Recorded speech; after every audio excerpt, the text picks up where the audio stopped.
Next article is from journalism.co.uk, and they invited the co-founder of Subtext, an SMS sub-platform, to share a little knowledge. So let's take a listen. Media Innovation, 5 Lessons from a Chief Strategist. Today we're highlighting a piece by Subtext co-founder David Cohn over at journalism.co.uk, in which he provides several lessons learned over a career in research and development. The article, 5 Lessons Every Media Innovator Needs to Learn, presents 5 insights into managing innovation, experimentation, and expectation when developing new ideas. Highlights from the 5 lessons. While a good idea can give inspiration and direction, it is the execution of the idea that matters, especially the recognition of when a strategy is not working. Acknowledge the effects of networks, be they digital, personal, business, etc. As an idea grows and awareness grows, engagement increases.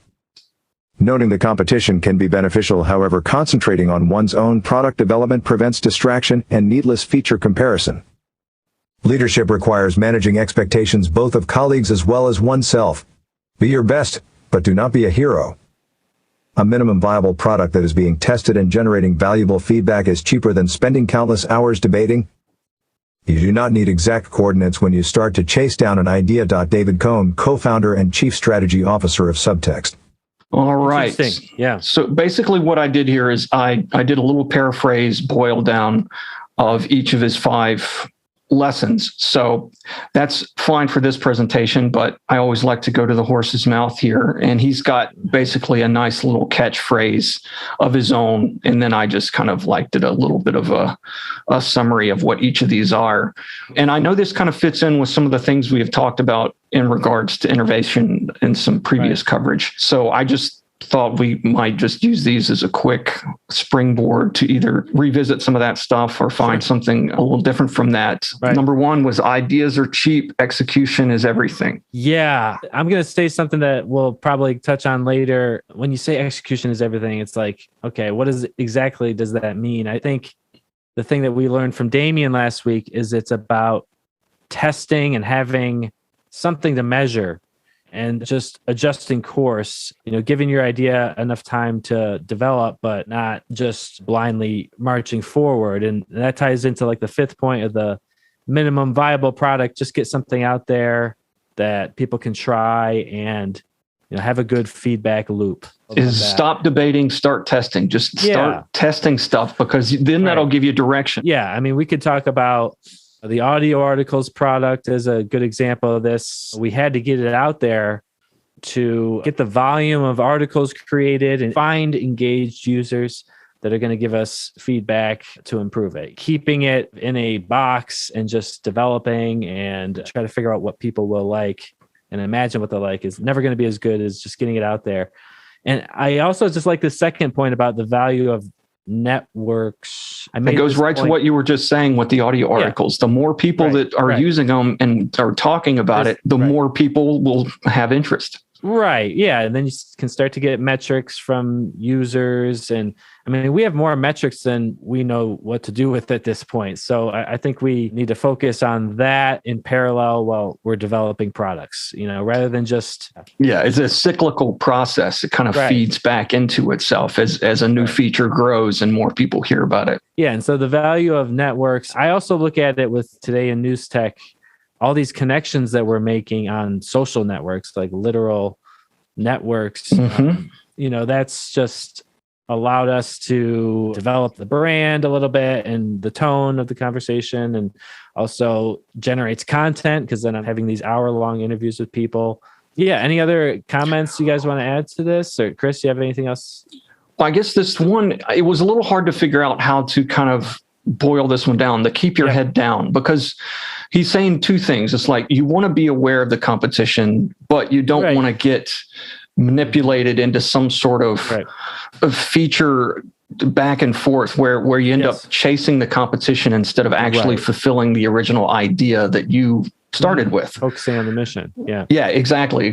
So you want to make sure, and then he even mentions, of course, that if you kind of develop in your own way with your own brand, and there's a similar venture that's out there, they can actually be complementary in growing that market as a unit, with both contributing instead of the competition kind of trying to erase one or the other.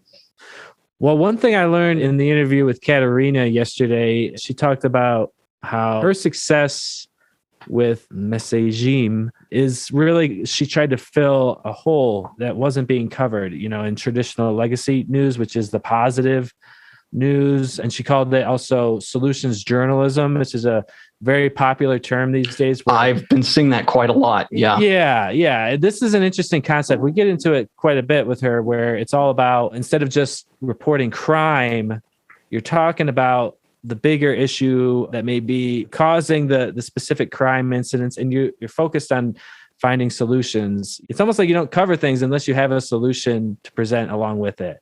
And I actually think that's kind of what we're doing a lot with today in news tech. We're doing it for the journalism industry. It's solutions journalism, where we just talk about things that seem to be working. We talk about big tech, the moves that they're making against us, and how you can combat them with not depending on any one network or, whatever it is. My point here is that she didn't try to chase, it bleeds, it leads kind of thing, that mentality, because that's what the major metro is already doing. And she left that organization to start her own thing. It's both measuring yourself positively and negatively, because she didn't want to do what the competitors were doing. She wanted to do something completely new. Right. Exactly. I think a lot of interesting people talk about this, like some innovators that have podcasts that I'm interested in.